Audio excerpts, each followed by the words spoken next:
बहुत समय पहले एक दूरस्थ और समृद्ध राज्य में एक राजा रहता था, जिसका हृदय समुद्र जितना विशाल और कोमल था। राजा की सबसे बड़ी पहचान यह थी कि वह अपने लोगों से प्रेम करता था और न्याय के मामले में कभी भेदभाव नहीं करता था। उसके जीवन में 2 राजकुमारियां थीं। बड़ी राजकुमारी उसकी पहली रानी से और छोटी राजकुमारी उसकी दूसरी रानी से जन्मी थी। दोनों ही राजकुमारियां अपनी अपनी तरह से सुंदर और गुणवान थीं। बड़ी राजकुमारी शांत, गंभीर और नरम स्वभाव की थी, जबकि छोटी राजकुमारी चंचल, उत्साही और कला में निपुण थी। राजा का दिल दोनों बेटियों के लिए एक सा धड़कता था। जब वह महल के आंगन में खेलती तो राजा दूर से ही मुस्कुरा देता।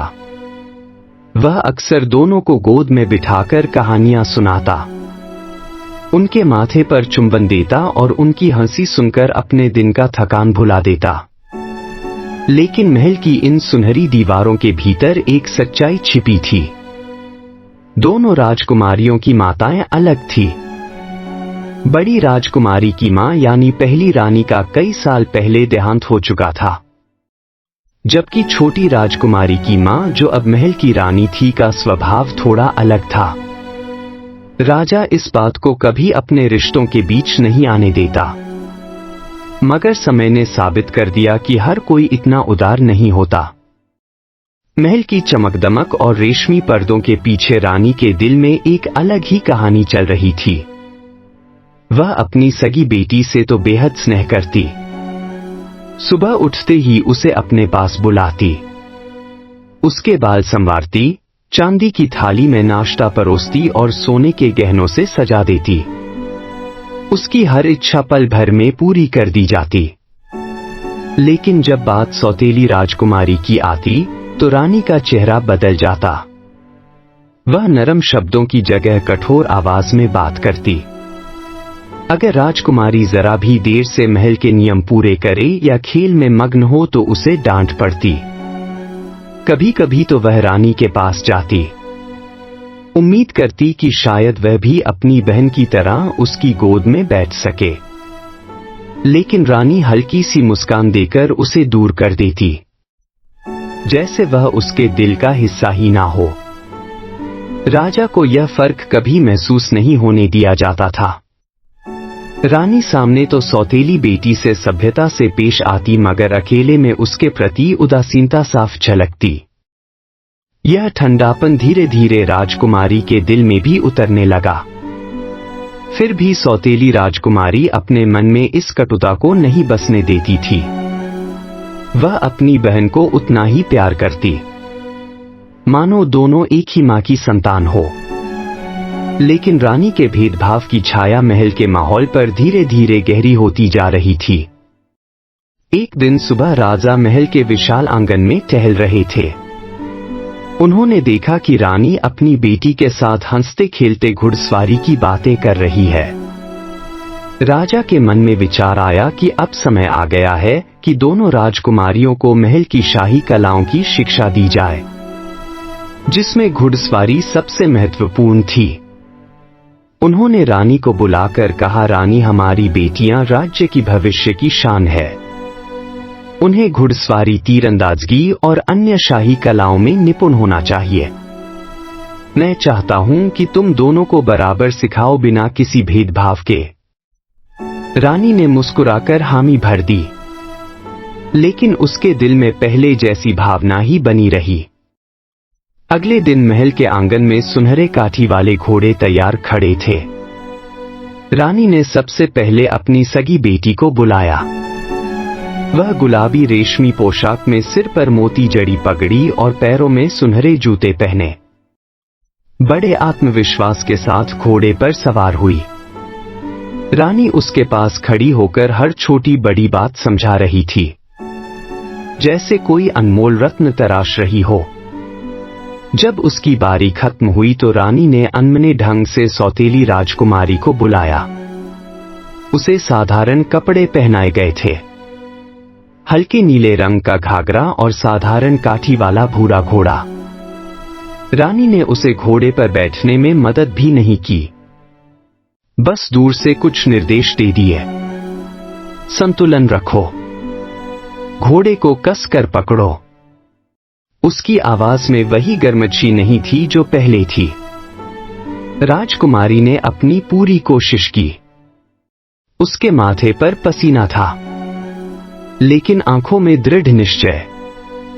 वह जानती थी कि उसे किसी की दया नहीं बल्कि अपनी मेहनत से सब कुछ साबित करना होगा। सौतेली राजकुमारी की जिंदगी में एक अनोखा साथी था, उसका तिलिस्मी तोता। यह तोता साधारण नहीं था। उसकी चमकीली हरी पंखों के बीच सुनहरी रेखाएं थी और उसकी आंखें मानो किसी गहरे रहस्य को छुपाए हुए थी। वह हमेशा राजकुमारी के कंधे पर बैठा रहता, उसकी हर खुशी और दुख में उसके साथ होता। राजकुमारी का यह तोता उसके लिए मां जैसा था, क्योंकि उसकी असली मां बहुत पहले इस दुनिया से विदा हो चुकी थी। जब मां जीवित थी तो उन्होंने यह तोता राजकुमारी को दिया था, यह कहकर कि वह हमेशा उसकी रक्षा करेगा। महल की सन्नाटे वाली रातों में जब राजकुमारी अकेली अपनी अलमारी के पास बैठती तो वह तोता अचानक जीवित हो जाता और उसकी मां की आवाज में बोलने लगता, बेटी कभी भी डरना मत, मैं हमेशा तुम्हारे साथ हूं। अगर तुम्हें कभी कोई संकट आए तो मुझे बुलाना, मैं तुम्हारे पास आ जाऊंगी। यह रहस्यमय तोता राजकुमारी के लिए उम्मीद और सुरक्षा का प्रतीक बन गया था। उसके कारण राजकुमारी के दिल में दुख के बाद भी आत्मविश्वास की लौ जलती रही। लेकिन महल के अन्य लोग, विशेषकर रानी, इस तोते को देखकर घबराते थे। उनकी आंखों में डर और जलन की चमक होती थी, क्योंकि वे जानते थे कि यह तोता राजकुमारी को हर बुरे वक्त से बचाने वाला है। सौतेली राजकुमारी की मां की मृत्यु उस राज्य के लिए एक बड़ा सदमा थी। वह एक दयालु और प्यारी महिला थी, जिनका स्नेह अपनी बेटी के लिए अनमोल था। जब वे अपने अंतिम दिनों में थी तो उन्होंने अपने मन की सारी बातें अपनी छोटी राजकुमारी से कह दी। एक दिन जब आकाश नीला था और पेड़ों की शाखाएं धीमे धीमे हिल रही थी, राजकुमारी अपनी मां के पास बैठी हुई थी। मां ने अपनी कमजोर आवाज में कहा, मेरी प्यारी बेटी, मैं जल्द ही तुम्हें छोड़कर इस दुनिया से चली जाऊंगी, लेकिन डरना मत। मैंने तुम्हारे लिए एक रहस्यमयी तोता छोड़ा है जो हमेशा तुम्हारी रक्षा करेगा। राजकुमारी की आंखों में आंसू थे। वह अपनी मां के हाथ पकड़कर बोली, मां, आप मुझे छोड़कर नहीं जाएंगी, मैं आपके बिना कैसे रहूंगी। मां ने धीरे से मुस्कुराते हुए कहा, जब भी तुम्हें जरूरत होगी उस तोते को पुकारना। वह मेरी आत्मा में जीवित है और तुम्हें कभी अकेला नहीं छोड़ेगा, यह मेरा वादा है। मां की मृत्यु के बाद राजकुमारी ने उस तोते को अपने पास रखा और उसकी बातों में सुकून पाया। वह जानती थी कि चाहे दुनिया कितनी भी कठिन क्यों ना हो जाए, उसकी मां की आत्मा उसे देख रही है, उसकी रक्षा कर रही है।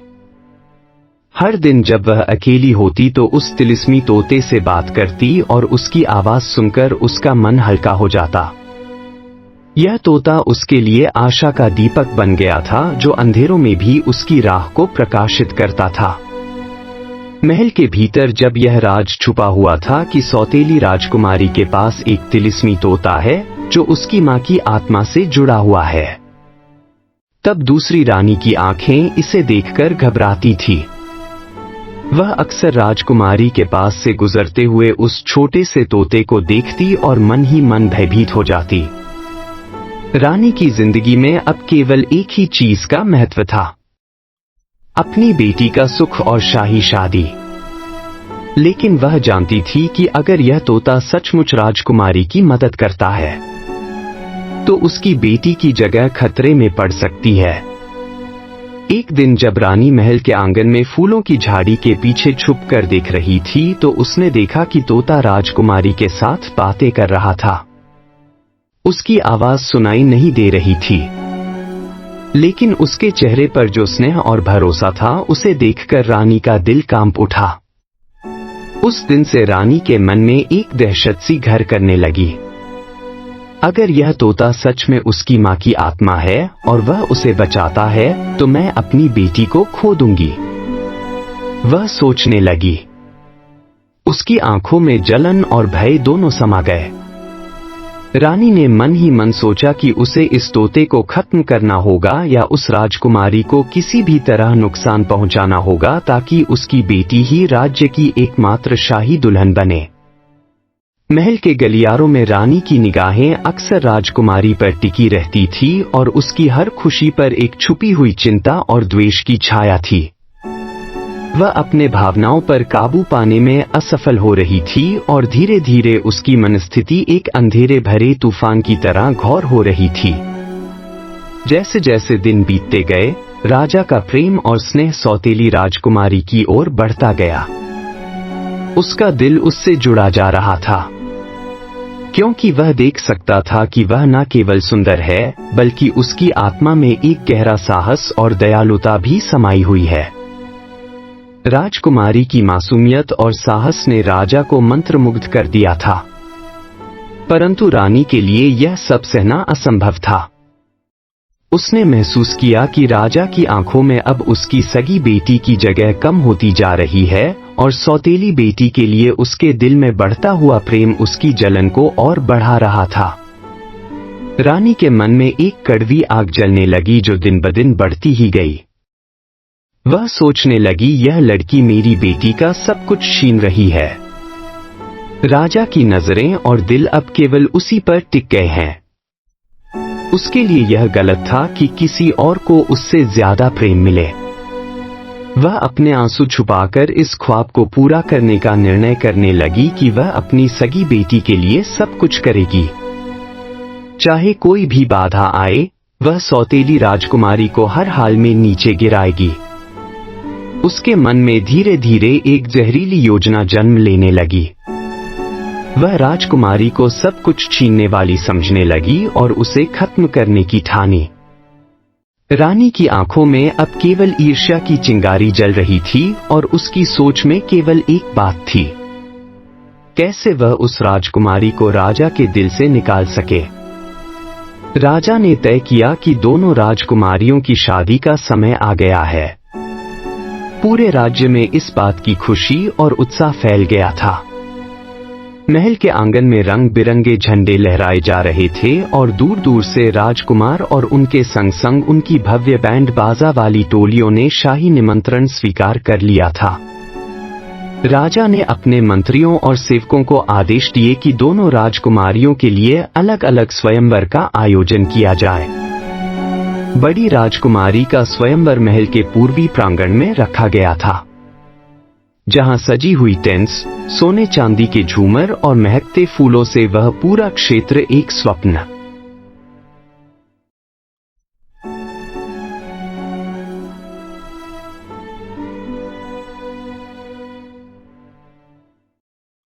लोक जैसा दिख रहा था।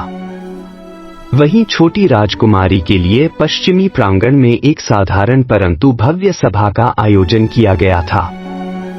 दोनों राजकुमारियां अपनी अपनी सजावट में महल के आंगन में एक एक कर निकली। बड़ी राजकुमारी ने अपने पारंपरिक लाल और सोने सजड़ी पोशाक पहनी थी, जिसमें वह गर्व से खड़ी थी। उसके चेहरे पर आत्मविश्वास की झलक थी। वहीं छोटी राजकुमारी ने हल्के नीले रंग का सूती वस्त्र पहना था, जो उसकी सरलता और सौंदर्य को और भी निखार रहा था। राजा और रानी स्वयंवर स्थल पर मौजूद थे।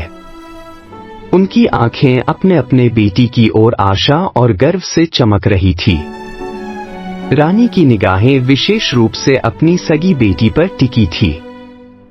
वह सोच रही थी कि इस बार कोई ऐसा राजकुमार जरूर आएगा जो उसे स्वीकार करेगा। राजकुमारों ने अपने अपने घोड़ों को सजाया था और वे शाही पोशाकों में बहुत ही राजसी दिख रहे थे। उन्होंने बाण चलाने की प्रतियोगिता, तलवारबाजी और घुड़सवारी जैसी प्रतियोगिताओं में भाग लिया ताकि अपनी बहादुरी और कौशल का परिचय दे सकें। स्वयंवर के दौरान कई राजकुमारों ने दोनों राजकुमारियों को देखा और उनके प्रति अपनी रुचि जताई, लेकिन राजकुमारों का ध्यान विशेष रूप से छोटी राजकुमारी की ओर गया, क्योंकि उसकी सादगी और विनम्रता ने उन्हें आकर्षित किया। रानी ने मन ही मन चिंता और असंतोष महसूस किया क्योंकि उसकी बेटी के लिए कोई वर नहीं मिला था, जबकि सौतेली राजकुमारी पर राजकुमारों की निगाहें टिक गई थी। स्वयंवर के मध्य राजकुमार एक एक कर अपनी बहादुरी, कौशल और शिष्टाचार का प्रदर्शन कर रहे थे। कोई धनुर्विद्या में माहिर था तो कोई तलवारबाजी में और कुछ अपने शाही घोड़ों की कला दिखा रहे थे। महल के सभी लोग बड़े ध्यान से उनकी हरकतें देख रहे थे, खासकर दोनों राजकुमारियां जिनकी दिल की धड़कनें तेज हो रही थी। उनमें से एक राजकुमार जो दूर के एक समृद्ध और शक्तिशाली राज्य का वारिस था, सबसे अलग नजर आ रहा था। वह न केवल शारीरिक रूप से सुंदर था बल्कि उसकी बुद्धिमत्ता और विनम्रता भी सबको आकर्षित कर रही थी। उसकी आंखों में एक गहरा मृदुलता और समझदारी की चमक थी जो उसे बाकी राजकुमारों से विशेष बनाती थी। जब उसका परिचय दोनों राजकुमारियों से कराया गया तो उसकी दृष्टि पहली बार सौतेली राजकुमारी पर टिक गई। वह उसकी सादगी, सौम्यता और आत्मविश्वास से प्रभावित हुआ। उसकी हंसी में एक मिठास थी और उसकी बातें सुनकर ऐसा लगता था जैसे वह किसी दुलार और सम्मान की हकदार हो। राजकुमारी की आंखों में भी एक चमक थी। जब उसने उस राजकुमार को देखा, दोनों के दिलों में अनजाने में ही एक अटूट रिश्ता बनने लगा था जो शब्दों से परे था। दूसरी ओर रानी ने देखा कि यह राजकुमार उसकी सगी बेटी की ओर ध्यान नहीं दे रहा बल्कि सौतेली राजकुमारी के प्रति उसकी दिलचस्पी बढ़ती जा रही थी। उसकी आंखों में जलन और चिढ़ साफ झलक रही थी। वह समझ गई थी कि उसका मनचाहा वर अब कहीं और हो गया था। राजकुमार ने सौतेली राजकुमारी से कहा, आप में एक अनोखा आकर्षण है जो मेरी आत्मा को छू गया है। यह शब्द सुनकर राजकुमारी का चेहरा खुशी से खिल उठा। समय जैसे ठहर गया था और आसपास की सारी आवाजें फीकी पड़ गई थी। इस पल का जादू सभी पर छा गया था। जब रानी ने देखा कि उसका सपना टूटता जा रहा है, उसका मन ज्वालामुखी की तरह फूटा।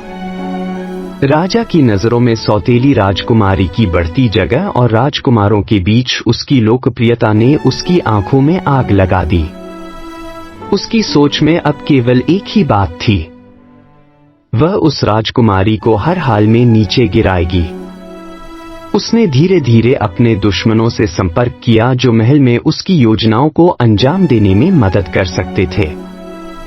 हर दिन वह सौतेली राजकुमारी की हरकतों पर नजर रखती और कोई भी मौका खोजती कि उसे नुकसान पहुंचा सके।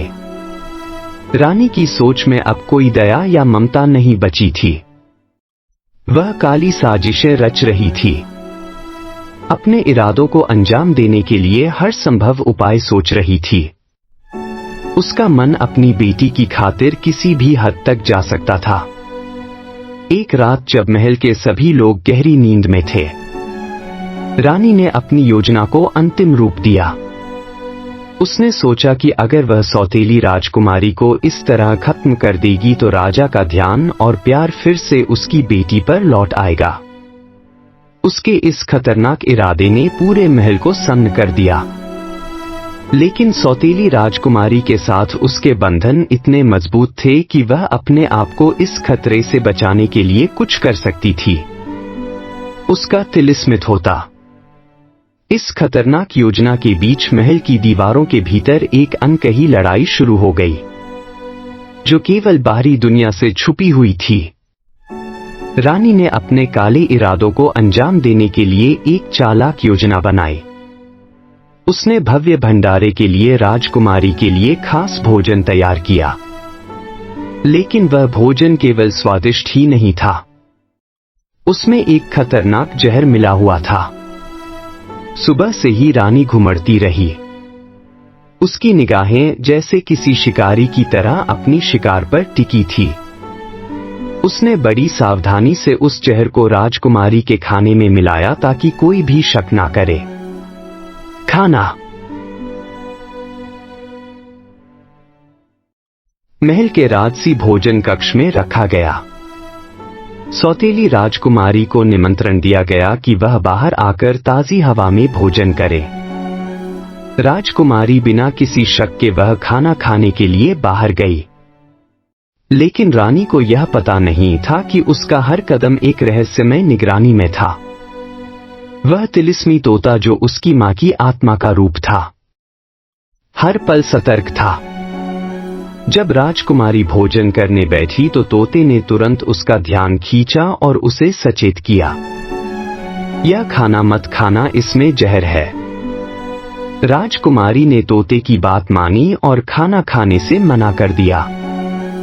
वे दोनों मिलकर भोजन को दूर करने की कोशिश करने लगे।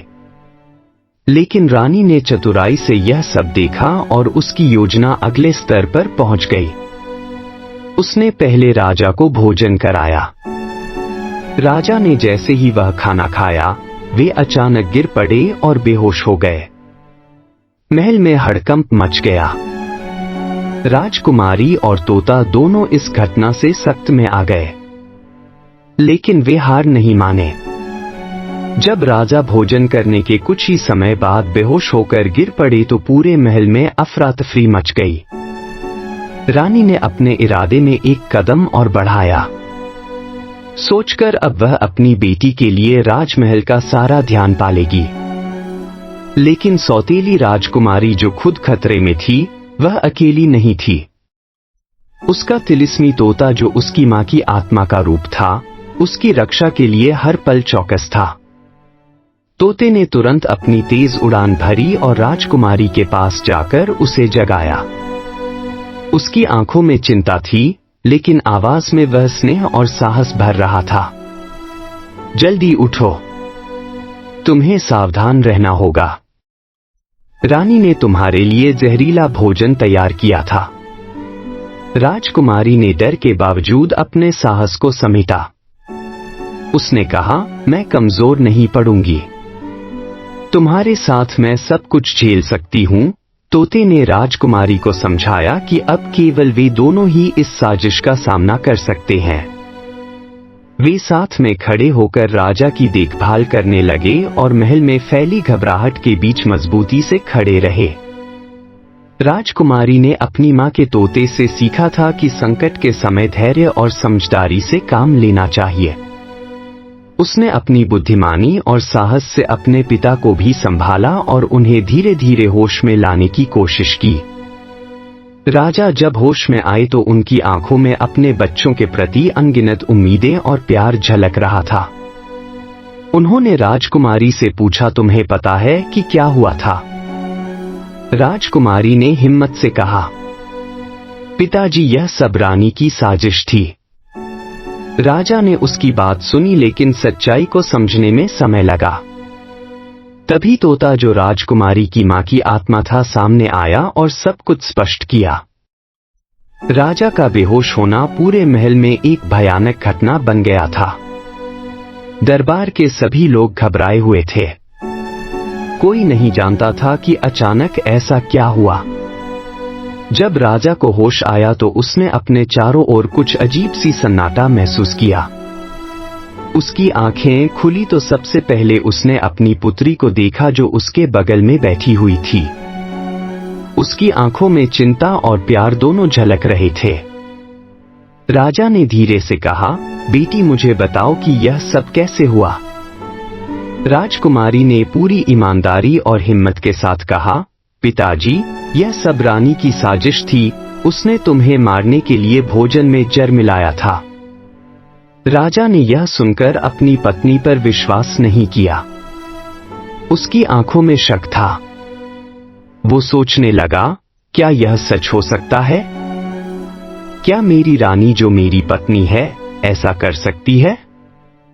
तभी वह हरा तोता जो राजकुमारी के कंधे पर बैठा था अचानक अपनी आवाज में बोला, महाराज, मैं आपकी पुत्री की मां हूं। मैंने अपने प्राण त्याग दिए लेकिन आपकी बेटी की रक्षा के लिए यहां हूं। मैंने रानी की हर चाल को देखा है। राजा ने पहली बार उस तोते को गौर से देखा। उसकी आंखों में एक अजीब सी चमक थी, मानो वह सचमुच किसी आत्मा का रूप हो। तोते ने विस्तार से रानी की सारी साजिशों का खुलासा किया। कैसे उसने राजकुमारी की जान लेने की कोशिश की और कैसे वह लालच और ईर्ष्या में अंधी हो गई थी। राजा का दिल भर आया। उसने महसूस किया कि उसने अपनी दोनों बेटियों के बीच कभी भेदभाव नहीं करना चाहिए था, क्योंकि इससे इतना बड़ा संकट जन्म लिया था। राजा ने तोते की बातें ध्यान से सुनी। उसकी आंखों में आंसू थे, क्योंकि उसे एहसास हुआ कि उसके महल में जो हुआ वह उसके अपने परिवार की बर्बादी की शुरुआत थी। वह अब समझ गया कि उसकी उदासीनता और अपने दिल के द्वार खोलने की असमर्थता ने इस त्रासदी को जन्म दिया था। राजा ने गहरी सोच के बाद एक कड़ा निर्णय लिया। उसने रानी को दरबार में बुलाया और सामने खड़ा कर दिया। उसकी आवाज गूंज रही थी, तुम्हारा यह कृत्य केवल परिवार के प्रति नहीं बल्कि राज्य के प्रति भी एक बड़ी साजिश है। तुमने अपनी बेटी के भविष्य को ही संकट में डाला है। ऐसे दोषी को न्याय के कठोरतम निर्णयों का सामना करना होगा। रानी ने कोई जवाब नहीं दिया। उसकी आंखों में पछतावा नहीं था, केवल गर्व और एक तरह का कटु अहंकार था। राजा ने उसे महल से निष्कासित कर दिया। तुम अब इस महल की रानी नहीं रहोगी। यहां तुम्हारा कोई स्थान नहीं।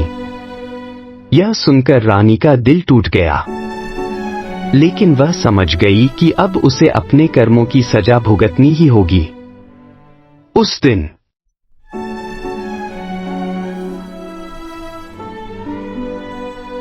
से महल में शांति और प्रेम का माहौल लौट आया। राजा ने अपनी दोनों बेटियों के बीच समानता और सम्मान को प्राथमिकता दी।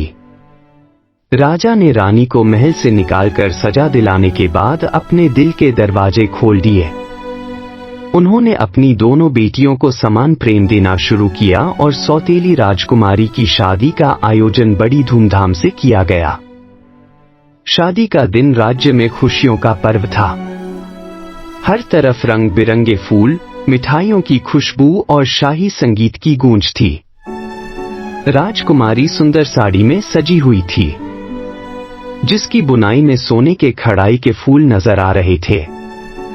उसके चेहरे पर एक सुखद और आत्मविश्वास से भरी मुस्कान थी। वहां आए सभी गणमान्य व्यक्ति और राजकुमार जो राजकुमारी के सौंदर्य और गुणों की प्रशंसा कर रहे थे। शादी के समारोह में हर कोई उसकी खुशहाली की दुआ करता था। शादी के बाद राजकुमारी ने रानी को माफ करने का निर्णय लिया। उसने कहा, मैं चाहती हूं कि परिवार में शांति और प्रेम बना रहे। हम सब इंसान हैं और गलती होना स्वाभाविक है। मैं आपको माफ करती हूं। राजा ने भी अपनी पुत्री की इस महान हृदयता को देखकर उसे गले लगाकर आश्वासन दिया कि अब परिवार में सब कुछ ठीक होगा। राजकुमारी की शादी के बाद महल में शांति और सुख समृद्धि का माहौल लौट आया। राजा ने दोनों बेटियों के बीच समान प्रेम और सम्मान की नींव रखी। रानी को सजा मिलने के बाद उसने भी अपनी गलतियों को समझा और पछतावा किया। राजकुमारी की ममता और क्षमा ने परिवार के टूटे हुए रिश्तों को जोड़ दिया। राजकुमारी ने सिखाया कि जीवन में प्रेम और क्षमा से बड़ा कोई धन नहीं होता। उसके इस कदम से राज्य में भी एक नई ऊर्जा आई, जहां लोग एक दूसरे के प्रति समझदारी और सहानुभूति दिखाने लगे। राजा की पुत्रियां अब न केवल बहनें थीं बल्कि सच्ची मित्र भी बन गई। उनकी